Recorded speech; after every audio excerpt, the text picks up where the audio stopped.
Thank you sir.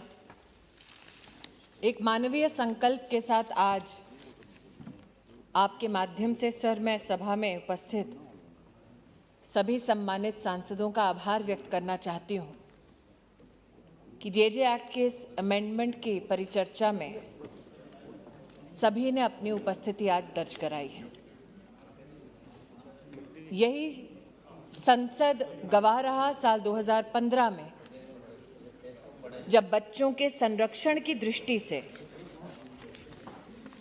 संसद ने JJ act के अमेंडमेंट में कुछ रिफॉर्म्स करने का प्रयास किया। चाहे वो ऑर्फन, अबैंडन्ड और सरेंडर्ड बच्चों की परिभाषा हो, चाहे वो अडॉप्शन को लेकर कुछ नए निर्णय हो, चाहे वो हीनियस ऑफेंसेस की कैटेगरीज को या पेटी और सीरियस ऑफेंसेस की कैटेगरी को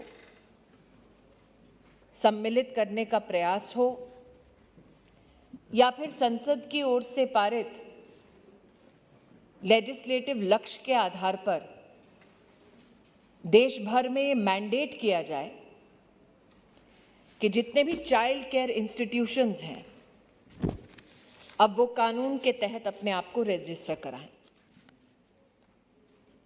महोदय, आपके माध्यम से सदन को बतलाना चाहती हूं कि संसद के उस प्रयास को फलीभूत करने के लिए नरेंद्र मोदी जी की सरकार ने देश की सभी राज्य सरकारों के साथ समन्वय कर बाल संरक्षण की दृष्टि से न सिर्फ एक्ट और रूल्स को मॉडिफाई किया, बल्कि साथ ही बार बार संसद में इस विषय पर चर्चा होना कि should passage of legislation suffice, should we also not endure and ensure that implementation of law is equally successful? उसी संकल्प के साथ national Commission for Protection of Child rights ने मंत्रालय द्वारा दिए गए क्वेश्चनेयर के माध्यम से देश भर के 7,000 से ज्यादा चाइल्ड केयर इंस्टीट्यूशन का मुआयना किया, ऑडिट किया। आपके माध्यम से सदन को बताना चाहती हूं कि देश में लगभग 90% चाइल्ड केयर इंस्टीट्यूशंस एनजीओज द्वारा चलाए जाते हैं। इन चाइल्ड केयर इंस्टीट्यूशंस में वो बच्चे रखे जाते हैं जो कानून का संरक्षण मांगते हैं। वो बच्चे भी आश्रय पाते हैं और ये अपेक्षा होती है हमारी कि जो कॉन्फ्लिक्ट विद लॉ के वाले बच्चे हैं उनको भी रेस्टिट्यूशन, रिहैबिलिटेशन की दृष्टि से भी एक वातावरण प्राप्त हो। चाहे वो बच्चा ऑर्फन हो, चाहे वो बच्चा चाइल्ड लेबर से रेस्क्यू किया गया हो, ऐसे सभी बच्चों के संरक्षण के संकल्प के साथ भारत सरकार और प्रदेश की सरकारें चाइल्ड केयर इंस्टीट्यूशंस की तरफ बच्चों के संरक्षण की दृष्टि से देखती है। उस ऑडिट में महोदय कुछ गंभीर चीजें पाई गई। 29% ऐसी इंस्टीट्यूशंस हमारे देश में जेजे एक्ट के अंतर्गत रजिस्टर्ड ही नहीं थी। कानून का अनुपालन उन्हें स्वीकार ही नहीं था। ये जानते हुए कि संसद ने ऐसा कानून पारित किया, भारत सरकार और प्रदेश की सरकारें इस कानून को इंप्लीमेंट करने के लिए प्रतिबद्ध हैं, तब भी 2015 के पैसेज के बाद भी संस्थाओं ने अपने आप को रजिस्टर नहीं किया। इस ऑडिट में पाया गया कि देश भर में ऐसे कई राज्य हैं जहां पर 20% से कम मात्रा में विशेष लड़कियों के लिए व्यवस्था की गई। संस्थाएं ऐसी इन 7,000 संस्थाओं में जिसमें 26% तो चाइल्ड वेलफेयर ऑफिसर ही नहीं था। एक चौथाई में बच्चों के नहाने के लिए इलाका ही नहीं था, बेदिंग एरिया ही नहीं था। 3/5 had no toilets for these children. 1/10 had no provision for drinking water. We had, sir, 15% childcare homes, which have absolutely no provision for a separate bed for a child.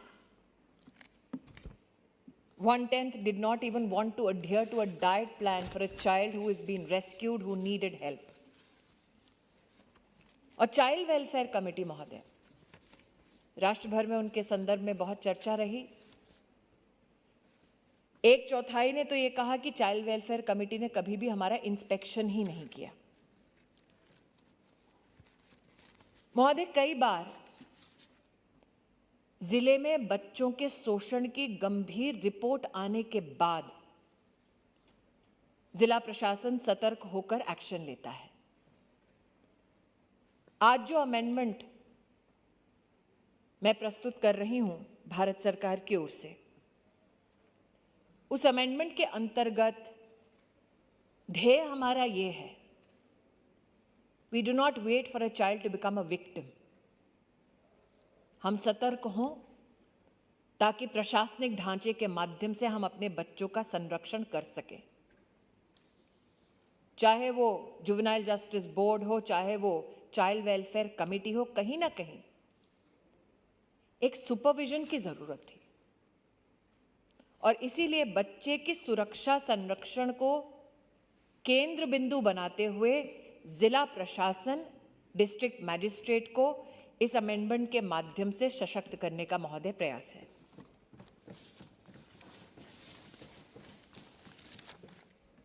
जब बच्चा system में कहीं छूट जाता है महोदय, तो उसकी हालत क्या होती है? मैं मात्र 2 केसेस आपके सम्मुख प्रस्तुत करूंगी, फिर सभी सांसदों से आग्रह करूंगी कि वो अपना वक्तव्य, अपना सुझाव अथवा अपनी चिंताओं को व्यक्त करें। एक केस आया एनसीपीसीआर के पास, National Commission for Protection of Child Rights, Swaraj Bhavan Prayagraj का, इलाहाबाद का। 4 साल की बच्ची का बलात्कार होता है।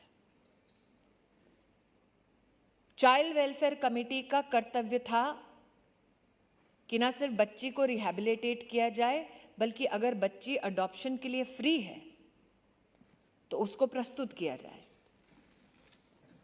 उस बच्ची को वहीं छोड़ा जाता है महोदय। वो 12 साल की होती है, तब प्रशासन में किसी के ध्यान में आता है कि इस एक भवन में वो 4 साल की उम्र में लाई गई बच्ची 12 साल की उम्र तक अपने प्रति इंसाफ होने का इंतजार कर रही थी। और ये विषय भी तब उठता है जब कोई नागरिक national Commission for Protection of Child rights को अवगत कराता है कि यहां पर इस भवन में बच्ची है, इसको मदद की दरकार है। कई लोग कहते हैं कि कंप्लेन बॉक्स तो है ही, जाकर कंप्लेन बॉक्स में क्यों नहीं बता दिया जाता कि इस संस्थान में क्या गतिविधि चल रही है। एक बॉयज चिल्ड्रन होम महोदय भागलपुर में था। चलाने वाली संस्थान थी रूपम प्रगति समाज समिति। उस पूरे होम में एक ही स्टाफ मेंबर ऐसा था महोदय जिसको पता था कि उस होम में बच्चों का किस प्रकार से शोषण हो रहा है। मैनेजमेंट कमेटी खुलासा नहीं चाहती थी। आप उस होम में बच्चों का दर्द समझिए। वो इस भावना के साथ कि कोई कंप्लेंट बॉक्स में हमारी पत्र को पढ़ेगा, हर दिन कोई बच्चा जाकर उस कंप्लेंट बॉक्स में अपनी दर्द को, अपने आक्रोश को या अपनी इच्छा को कि रेस्क्यू अस, वो उस बॉक्स में डालता। लेकिन उस बॉक्स के ताले की चाबी मैनेजमेंट अपने पास रखता। और अगर स्टाफ का मेंबर कुछ बोलता तो उस मेंबर को हटा दिया जाता। वहां पर भी महोदय, जब जिला प्रशासन के पास समाचार आया, बॉक्स खोला गया, तोड़ा गया तो खचाखच भरा था with cries for help from children who wanted to be rescued from a rescue home. और इसलिए महोदय, आज जो अमेंडमेंट हम लेकर आए हैं, भारत सरकार के बारे में रिफॉर्म की जब चर्चा होती है महोदय, तब इस सदन में फाइनेंशियल रिफॉर्म, एडमिनिस्ट्रेटिव रिफॉर्म्स के बारे में कई बार हम लोग चर्चाएं सुनते हैं. Children do not vote, so for them they feel sometimes they do not count. और आज का जो रिफॉर्म है महोदय, वो एक मानवीय संकल्प है, न सिर्फ इस सरकार का बल्कि इस सदन का. There are politics can possibly divide us, enrage us, make us debate and deliberate. But for us, what is sacrosanct is the protection of our children. महोदय, इसमें अमेंडमेंट्स की दृष्टि से, अडॉप्शंस के संदर्भ में भी जिला मैजिस्ट्रेट के पास हम पूर्ण रूप से पावर्स दे रहे हैं.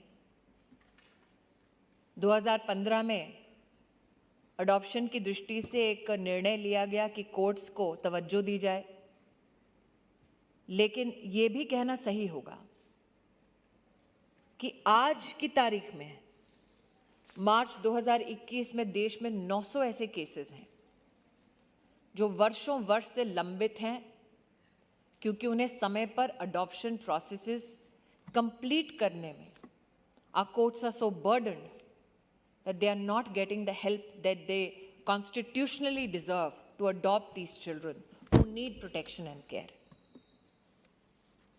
साथ ही महोदय, मुख्यतः जो विशेष इस अमेंडमेंट में एक लाइन ऑफ डिस्टिंक्ट रिस्पॉन्सिबिलिटी हम ड्रॉ कर रहे हैं. चाइल्ड वेलफेयर कमेटी एक क्वाजी जुडिशियल बॉडी है, लेकिन उस चाइल्ड वेलफेयर कमेटी की सिटिंग्स कितनी बार हो, अगर आप सिटिंग्स में आए नहीं तो क्या आपकी कहीं भी कोई जिम्मेदारी नहीं बनती, रिपोर्टाज नहीं बनती? अगर आप उस कमेटी के मेंबरान बनते हैं तो क्या आपके क्वालिफिकेशन को लेकर क्या कोई विशेष प्रावधान है?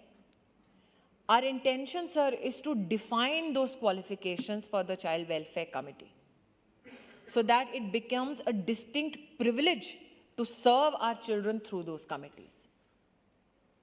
महोदय, कानून में ये भी उपलब्ध है कि चाइल्ड वेलफेयर कमेटी को इंस्पेक्शन करना है, डीएम के सामने इंस्पेक्शन की रिपोर्ट प्रस्तुत करनी है, लेकिन कई किस्सों में कई स्टेट से ये ध्यान में आता है कि कहीं ना कहीं डीएम के कामकाज में रिपोर्टाज की दृष्टि से वो बिंदु कई बार छूट जाते हैं. अब डीएम की प्रायोरिटी एडमिनिस्ट्रेटिव लिस्ट में देश के बच्चे भी आएंगे महोदय. देश के हमारे 70 साल के इतिहास में पहली बार we are prioritizing our children in administration महोदय, and that is why I seek the support and the blessings of this august house. I am today, sir, grateful. I know that parliamentary proceedings and, for that matter, the bills that needed to pass in this August House, there are many such issues that took priority. I am grateful to the Honorable Prime Minister for giving us the impetus to work in detail on these issues. My gratitude to the Parliamentary Affairs Minister, who prioritized children as much as he did the finance bill. You have my gratitude, my fellow colleagues. And I look forward, sir, to the interventions. I will keep my remarks limited so that I can respond in whatever questions that come my way after the interaction. Thank you, sir.